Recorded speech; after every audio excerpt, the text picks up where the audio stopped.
Halo semuanya, selamat datang di channel Auto Driver. Tidak terasa sudah 17 tahun Porsche mengeluarkan SUV pertama mereka, yaitu Cayenne. Dan Porsche adalah salah satu merek supercar yang pertama kali membuat SUV. Salah satu ya, karena sebenarnya Lamborghini juga pernah LM002, tapi Porsche Cayenne inilah SUV pertama yang dibuat oleh Porsche dan langsung meraih kesuksesan. Dan tidak terasa sudah 17 tahun sekarang. Di belakang saya adalah generasi terbaru dari Cayenne, generasi ketiganya. Nah, Cayenne itu di Indonesia sebenarnya sudah masuk dari beberapa bulan yang lalu. Beberapa media sudah melakukan first impression juga. Tapi inilah kali pertama Porsche meminjamkan kami selama seminggu, dan dalam jangka waktu yang panjang itu kami bisa melakukan tes yang lebih proper sehingga bisa lebih melihat bagaimana impresinya di jalan, bagaimana performanya, bagaimana konsumsi bahan bakarnya, dan apa saja kelebihan dan kelemahannya.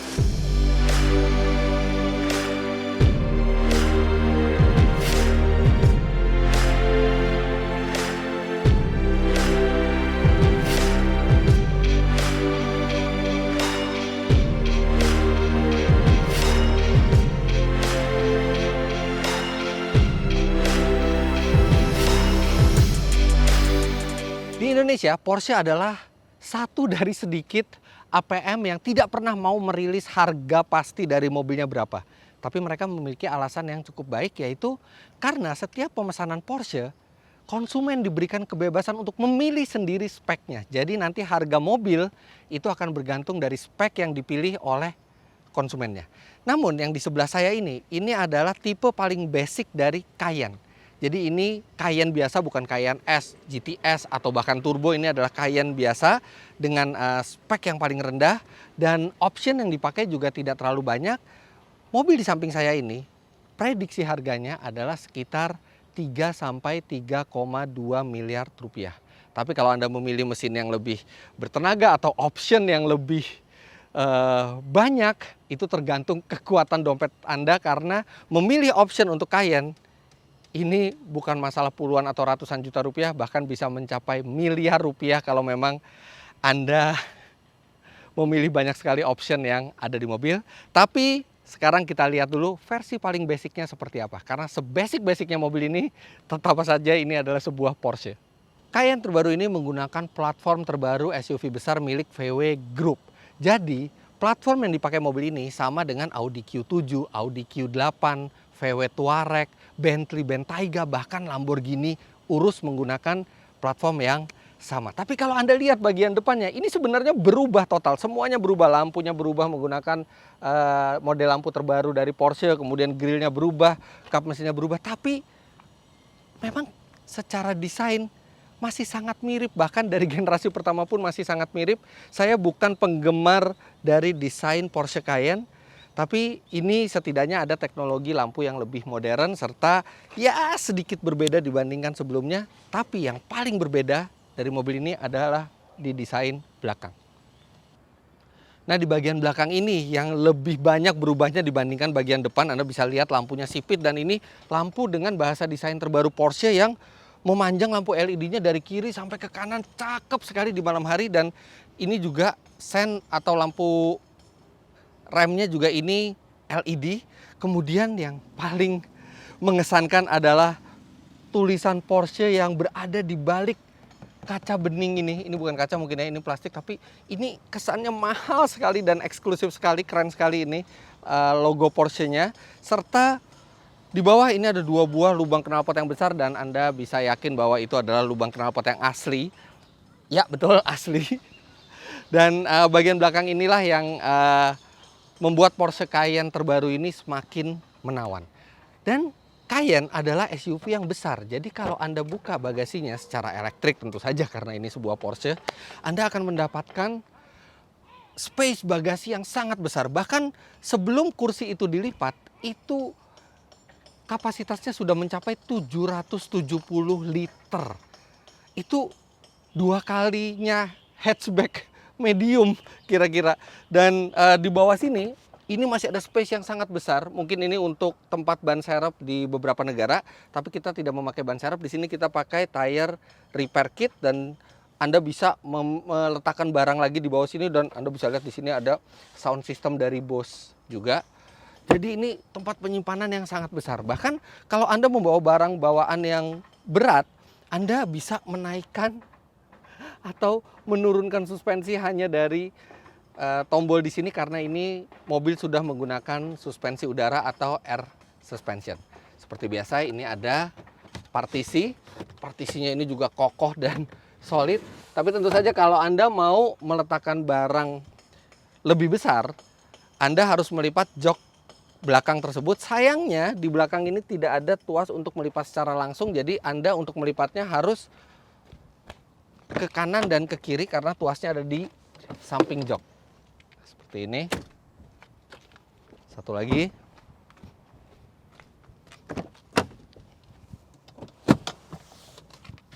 Nggak 100% rata, tapi oke lah. Nah, ini juga bisa Anda lepas. Iya, seperti ini. Anda bisa lihat bahwa space-nya besar sekali, dan ketika bangku belakang itu dilipat, volume yang bisa ditampung oleh kabin dari Cayenne ini mencapai di atas 1.700 liter. Dan itu sangat besar. Saya akan menunjukkan satu peragaan. Nah, saya bawa ini untuk mengetes kapasitas bagasinya saat jok dilipat. Ini adalah sepeda BMC buatan Swiss. Dan dia tipenya adalah, karakternya adalah aerobike. Kemudian ini adalah BMC Time Machine Road 01. Dan di dunia sepeda, ini adalah supercar-nya. Karena seluruh frame-nya ini terbuat dari karbon, beratnya sangat enteng, hanya 7,8 kg. Lihat ini, wow, enteng sekali.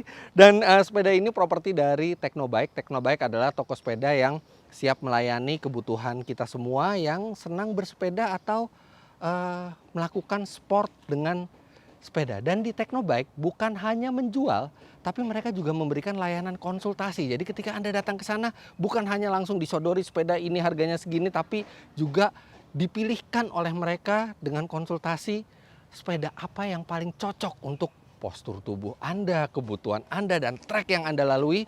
Dan itu semua membuat Anda lebih kecil kemungkinannya untuk salah beli sepeda, seperti yang banyak terjadi di orang-orang asal beli sepeda, asal keren, asal gengsi gitu ya. Tapi sepeda itu sebenarnya harus disesuaikan dengan ridernya, dan itu semua bisa dilakukan lewat konsultasi di Teknobike. Bagi Anda yang suka bersepeda, olahraga sepeda, silahkan follow Instagram mereka di sini atau hubungi kontak personnya. Dan sekarang kita akan gunakan supercar-nya sepeda atau superbike-nya sepeda ini untuk mengetes kapasitas bagasinya.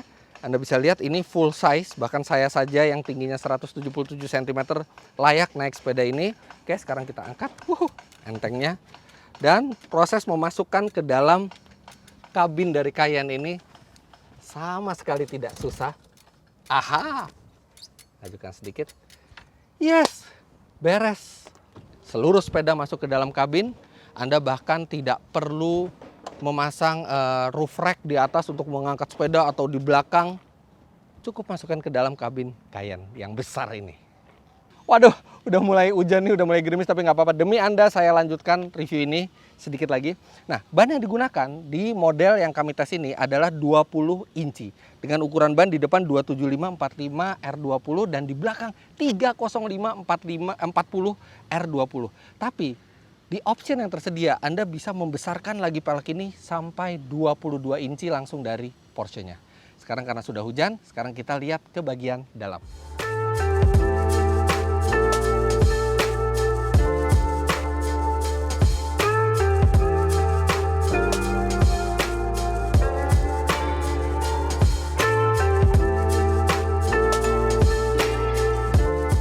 Wow, ini kabinnya langsung terlihat keren sekali dengan layar multimedia yang hitam, kemudian panel di sini juga hitam semua, padahal di sini ada banyak fungsi yang bisa diaktifkan, dan ini kelihatan sekali mengikuti desain interior dari Porsche terbaru termasuk 911. Tapi yang saya suka, ada sejumlah hal yang dipertahankan oleh Porsche karena heritage-nya. Saya tidak akan banyak bicara mengenai fitur apa yang ada, apa yang tidak ada, karena memang fitur-fitur di mobil ini adalah tergantung optional yang Anda pilih. Oke, sekarang hal yang dipertahankan oleh Porsche adalah ketika pertama kali masuk adalah cara menyalakan mesinnya. Porsche selalu menganut aliran tuas untuk menyalakan mesin atau kunci untuk menyalakan mesin itu berada di sisi yang berlawanan dengan transmisi. Ini adalah filosofi dari mereka mengikuti balap ketahanan, di mana pembalap itu zaman dulu harus masuk ke mobil starter sambil masukin persneling sehingga tidak boleh di sisi yang sama. Jadi kalau setirnya di kiri, dia starternya di kiri, tuas persnelingnya di kanan, dan kalau setir kanan kebalikannya. Dan ini bentuknya bukan tombol, tapi bentuknya tuh menyerupai seperti kunci yang diputar. Ada beberapa orang yang tidak menyukai desain seperti ini karena sekarang mobil itu sudah pakai tombol. Tapi menurut saya ini adalah desain yang sangat layak untuk dipertahankan dan membuat kita ada sensasi seperti mengendarai mobil legendaris dan diputar seperti ini. Wah, nah begitu menyala layarnya yang hitam tadi itu langsung mengeluarkan gambar high definition dengan menu yang tertata rapi, dengan font yang terasa mahal, dan terangnya itu pas. Jadi di malam hari itu terangnya pas, di siang hari juga Anda masih bisa melihat dengan jelas. Kemudian di konsol tengah ini langsunglah ada sejumlah icon-icon yang keluar, dan ini Anda bisa pencet, dan setiap pencet itu ada getaran atau ada kliknya yang mengkonfirmasi bahwa Anda sudah melakukan aksi memencet fitur tersebut. Ini bentuk dari tuas transmisinya, ini model joystick ya. Jadi sudah modern, dan saya suka walaupun di sini banyak tombol sentuh, tapi ada sejumlah tombol fisik di mana itu paling perlu. AC misalnya, untuk mengatur hembusan AC dan temperatur, ini juga menggunakan tombol fisik. Kemudian ketika Anda di layar ini layarnya juga sangat sangat responsif dan enak untuk disentuh seperti ini. Tapi kalau Anda tidak mau menyentuh, ada tombol kecil seperti ini yang seperti ya mungkin seperti iDrive, tapi sebenarnya bukan iDrive karena tidak bisa digeser, dia hanya bisa rolling menu dan Anda bisa memencet untuk menu yang Anda inginkan. Dan memang walaupun layar ini responsif, tapi kalau keseringan Anda pakai jari seperti ini, dia tuh fingerprint magnet juga. Jadi kalau misalnya Anda matikan mobil, kalau nggak bersih-bersih amat kelihatan ada sidik jari di Anda, jadi Anda bisa menggunakan tombol fisik. Kemudian volume juga masih menggunakan tombol fisik, atau di setir juga bisa. Cuman anehnya memang ini di depannya tuas transmisi, jadi agak terhalang tangannya, jadi nggak terlalu ergonomis, tapi it's okay. Ini saya nggak ngerti fungsinya, tapi bikin keren, dan ini memperlihatkan, wah kokoh sekali. Mobil aja bisa goyang hanya karena saya menarik tuas ini, sedangkan konsol tengahnya tetap solid sekali. Tapi ini enak juga nih kalau jalan jauh seperti ini. Ini armrestnya, ini palm restnya, tempat istirahat buat telapak tangan. Nah, instrumen sekarang hampir full digital. Jadi Porsche itu kan terkenal dengan 5 buah dial, 2 di kanan dan 2 di kiri itu full digital, tapi 1 di tengah dipertahankan tetap analog, dan itu adalah RPM. Itu yang ada di semua Porsche. Semua line up Porsche seperti itu. Dial RPM di tengah mencerminkan bahwa ini adalah mobil yang sporty. Posisi berkendara jangan ditanya lagi. Ini adalah salah satu SUV dengan posisi berkendara terbaik karena Anda duduk itu bisa rendah sekali. Dan ketika rendah itu Anda juga bisa nyetir itu agak selonjor seperti menyetir sports car. Ini posisi berkendaranya sangat sporty dan sangat ergonomis untuk sebuah SUV. Kemudian pengaturan tilt atau teleskopik juga sudah elektrik di mobil ini. Cruise control tentu saja sudah standar. Memang belum ada cruise control adaptif karena itu optional juga. Kemudian di sini juga ada beberapa optional yang tidak ada, seperti pemanas setir, pemanas bangku, pendingin bangku, ini tidak ada. Tapi tenang, semua itu bisa dipilih kalau Anda pesan mobil ini. Cuman di mobil ini yang harganya sekitar 3-3,2 miliar sudah ada chrono package. Jadi ini ada lap timer. Nggak ngerti juga kapan orang mau bawa Cayenne ke track balap, tapi kalau Anda bawa ke track balap dia sudah ada lap timernya. Kemudian ini layarnya juga high definition, dan ini tombol di setir kanan dan kiri ini untuk mengubah tampilan di sini, tampilannya bahkan bisa, wow, ada MID, ada tire pressure monitoring system, ada G-force meter, ada chrono, dan ada peta. Dan petanya ini langsung mengambil 2 dial paling kanan, besar sekali, ini modern sekali kelihatannya. Dan posisi duduknya juga enak, kemudian tuas-tuas ini terasa solid, materialnya juga luar biasa. Dan Anda kalau mau lebih keren lagi, Anda bisa menambahkan aksen serat karbon di sini, tentu saja ditukar dengan rupiah. Dan semua tombol-tombolnya solid. Susah mencari celah di dalam mobil ini karena benar-benar well built dan dengan material-material yang sangat baik. Nggak bosan rasanya berada di kabin mobil ini. Tapi ada satu yang belum kita lihat. Udah mau pakai aja. Kita belum lihat bagian belakangnya. Tapi sebelum kita ke bagian belakang, kita lihat mesinnya dulu.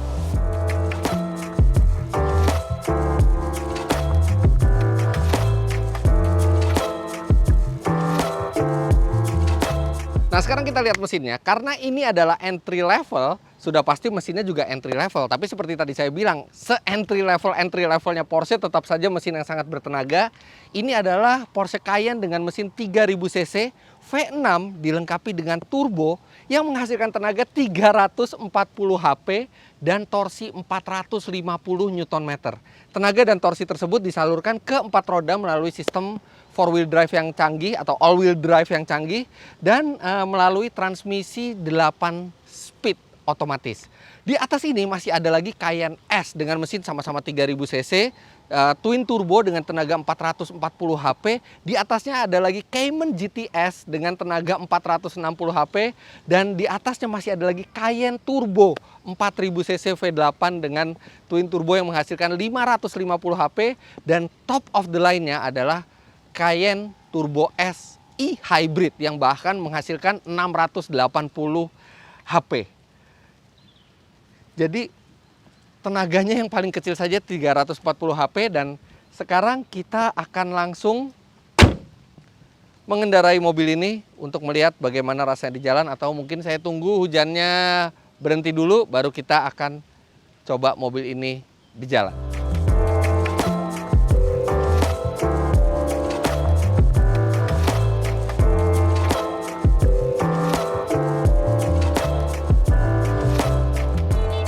Dengan mesin yang bertenaga seperti tadi, artinya tempat terbaik untuk berada di dalam Cayenne ini adalah ketika Anda berkendara dengannya. Tapi bukan berarti Anda tidak bisa duduk di belakang secara nyaman. Karena kalau misalnya Anda menggunakan jasa pengemudi, Anda bisa lihat ini kursinya proper sekali dan paha saya tersangga dengan baik. Kemudian ada ruang di bawah kursi ini juga membuat Anda bisa selonjor dan legroom masih sangat lega, kemudian headroom juga masih lega.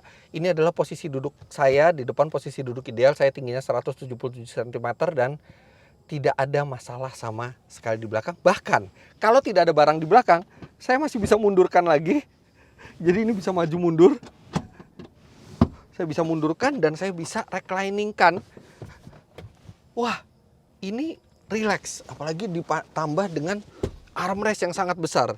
Jadi walaupun ada minuman di sini, Anda tetap bisa menggunakan armrest karena lebar sekali armrestnya. Dan jendela, ya ini memang jendela tidak bisa dibuka sampai penuh. Tapi ini ada maksudnya supaya kalau ada anak kecil itu tidak mudah untuk terlempar ke jalan.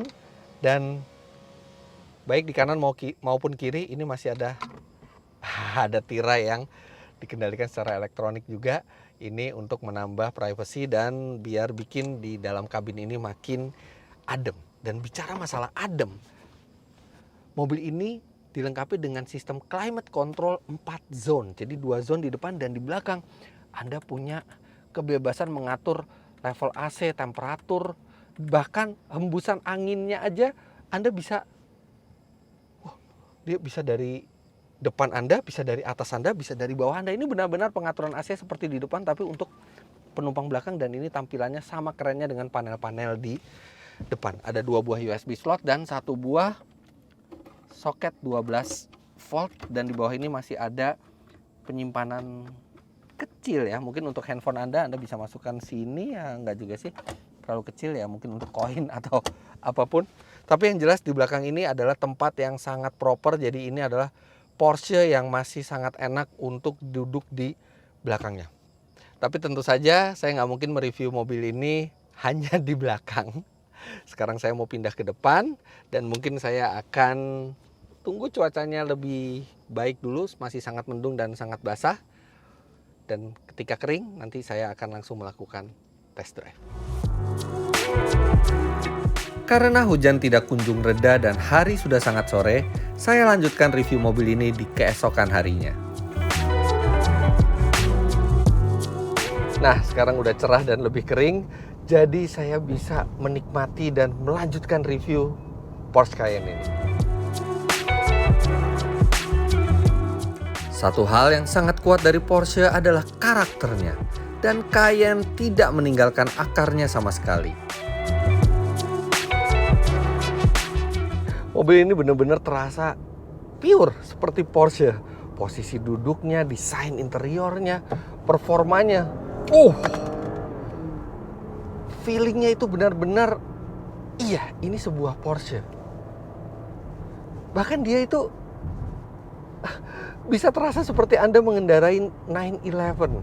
Sampai Anda ngelihat ke spion bahwa wah ada space yang besar di belakang. Tapi kalau Anda melihat ke depan, Anda benar-benar tenggelam dalam keasikan berkendara sebuah Porsche. Harap diingat lagi kalau Cayenne adalah mobil terbesar Porsche. Bobotnya nyaris 2 ton dan varian yang kami coba memiliki tenaga terkecil. Tapi performanya tetap tidak main-main. Mobil ini di mode berkendara normal ya, itu karakter tenaganya itu soft. Tapi ketika Anda injak, ya ada lag sedikit tapi langsung wow, langsung tarikannya positif. Tapi ketika Anda tidak menginjak gaspol, Anda berkendara sehari-hari, ini mobil sangat halus. Tapi Porsche terbaru sekarang dilengkapi dengan Sport Response Button dan juga ada mode berkendara Sport, Sport Plus, sehingga kalau Anda letakkan di mode yang terganasnya itu mesin langsung siap sedia dan Anda injak gas langsung instan tenaganya. Kuat sekali. Dan ketika berakselerasi saya itu sempat nggak menyangka bahwa ini adalah varian entry levelnya, karena benar-benar terasanya itu sangat powerful. Tapi memang suara mesinnya terlalu halus buat sebuah Porsche. Mungkin Anda harus pakai option yang knalpot sport ya, baru adrenalin itu akan bertambah karena suaranya. Tapi soal akselerasi, mobil ini dengan launch control 0 sampai 100 km per jam tuntas dalam 5,9 detik. 5,9 detik untuk sebuah entry level.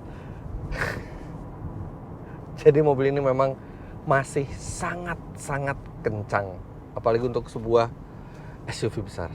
Tentu saja kalau Anda mau lebih kencang, Anda bisa naikkan varian mesinnya, dan itu 0 sampai 100 mungkin di 4 detik kan. Satu yang mengejutkan dari Cayenne adalah kenyamanannya. Namanya juga Porsche, membuat sebuah mobil sport, jadi wajar kalau saya menyangka Cayenne itu akan keras, tapi tidak. Bahkan Cayenne yang generasi kedua ini lebih nyaman lagi dari Cayenne generasi pertama yang memang sudah nyaman. Dan mobil ini salah satu yang ternyaman di kelasnya dan jelas adalah Porsche yang paling nyaman yang pernah saya coba. Bantingannya itu empuk, lembut, tapi tidak mengayun. Nyaman sekali. Dan kalau misalnya Anda ingin pengendalian yang lebih sporty, Anda bisa menggunakan suspensi dengan settingan sport atau sport plus. Tapi saya nggak melihat apa gunanya. Kecuali mungkin Anda mau track day pakai Cayenne. Kapan itu tapi? Karena dengan settingan suspensi yang paling lunak sekalipun, mobil ini respons pengendaliannya wow, sangat sigap dan sangat presisi. Ketika saya bermanuver dengan mobil ini, saya nggak merasa sama sekali bahwa saya berada di sebuah SUV yang bobotnya hampir 2 ton dengan panjang hampir 5 meter. benar-benar terasa sangat lincah. Jadi sebenarnya suspensi yang lebih keras itu kalau buat apa ya? Mungkin buat track day kali ya. Karena buat saya sepanjang pengetesan ini cukup dengan menggunakan mode yang soft itu sudah luar biasa. Mobilnya sangat nyaman dan pengendaliannya juga sangat cekatan. Aduh, enak sekali.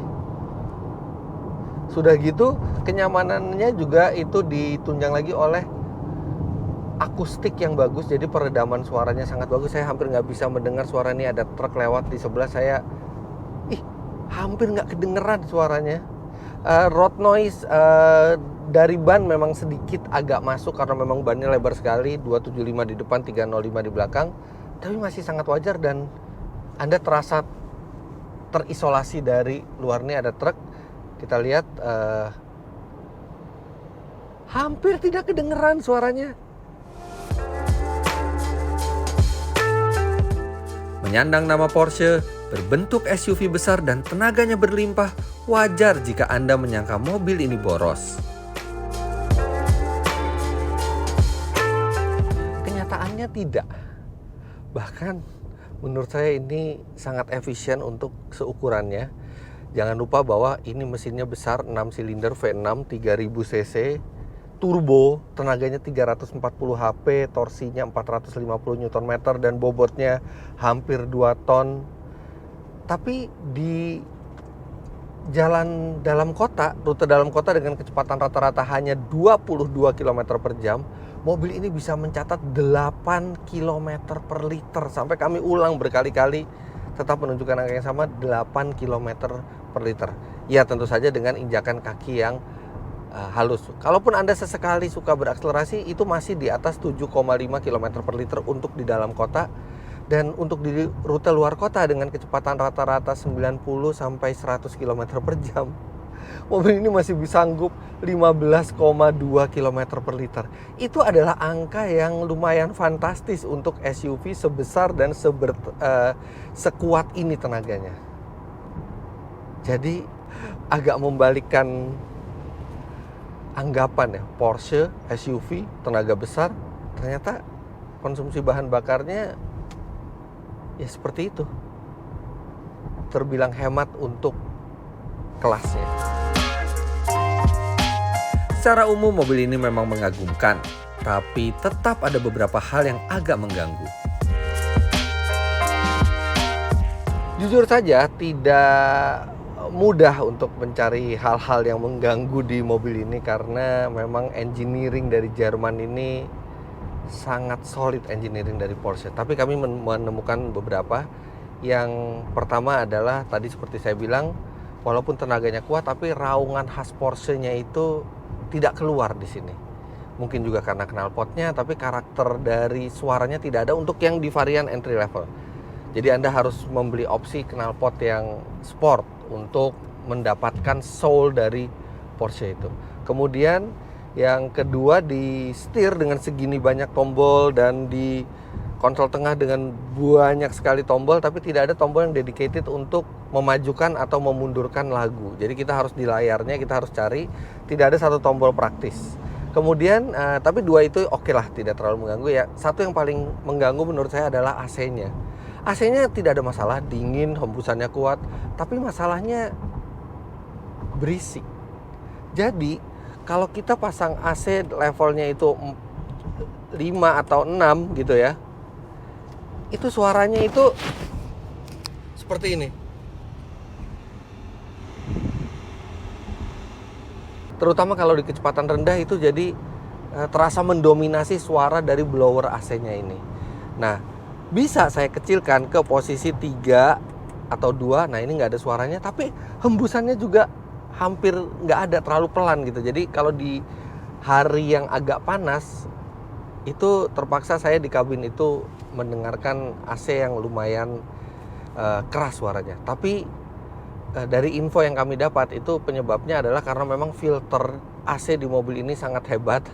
Jadi lebih tebal, jadi butuh effort lebih dari fan itu untuk melawan hambatan dari filter tersebut ya. Ada plus minusnya. Tapi saya lebih seneng Porsche Cayenne ini kalau benar-benar hening total, karena memang dari luar saja sudah tidak kedengeran, malah jadi yang paling kedengeran sekarang blower AC-nya. Ya, itu saja yang bisa saya temukan dari mobil ini.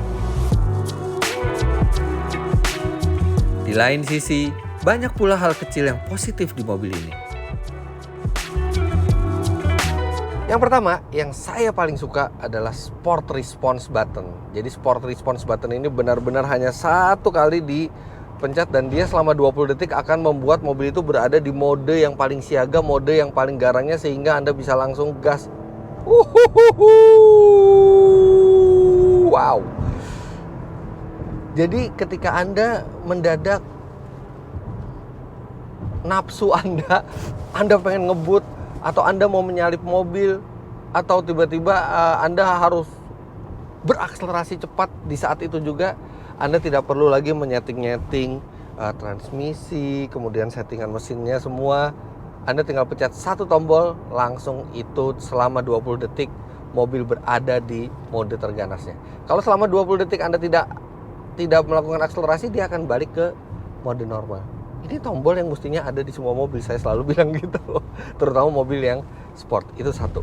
Kemudian yang kedua, itu entertainment system di mobil ini bukan hanya enak dipandang saat mati atau saat nyala, tapi juga dia sangat pintar. Ketika saya dekatkan tangan ke seperti ini, dia langsung tahu bahwa, oh, saya mau mengoperasikan panel sentuhnya. Jadi sebelum saya menyentuh panel sentuhnya, dia sudah langsung mengeluarkan menu yang bisa saya pilih. Lantas, walaupun saya ragu akan ada banyak pemilik dari Cayenne itu membawa mobil ini untuk off-road, tapi kenyataannya mobil ini memiliki mode off-road yang cukup lengkap. Ada gravel, mud, sand, rocks, dan dia juga all-wheel drive. Serta Anda juga di layar instrumennya bisa melihat pembagian tenaga antara ban depan dan ban belakang. Kemudian satu hal positif lagi yang saya suka adalah kamera parkirnya. Oke, parkirnya ini sudah didukung oleh kamera 360 yang jernih dan presisi, tapi juga didukung oleh kamera mundur yang ketika Anda belok itu bisa ikut belok untuk memperluas pandangan. Jadi kameranya bisa belok. Jadi bagaimana konklusi kami mengenai Porsche Cayenne terbaru ini?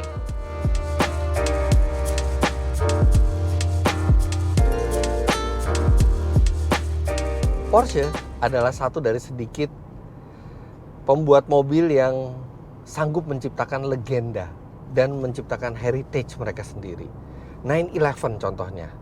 Dan kami melihat Cayenne ini juga bisa menjadi legenda SUV berikutnya dari Porsche. Kalau kita lihat dari generasi 1 hingga 3, itu perkembangannya masih bisa diikuti, terasa seperti evolusi, tapi dengan teknologi tercanggih setiap kali generasinya berubah.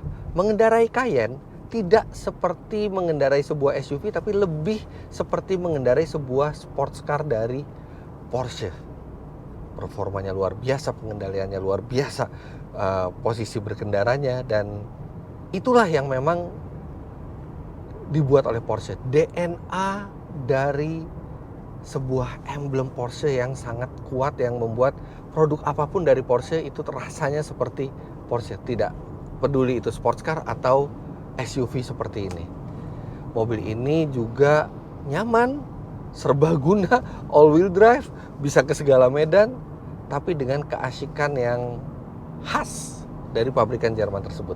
Jadi kalau Anda membutuhkan SUV mewah yang bisa fleksibel membawa barang atau ke segala medan, tapi Anda tetap suka menyetir sendiri, mobil ini sangat layak untuk dipertimbangkan. Dan mobil ini akan membuat Anda tidak bosan-bosan mengendarainya, sama seperti saya melakukan closing video ini bukan di luar seperti biasa, tapi tetap di dalam mobil karena asyik sekali mobil ini.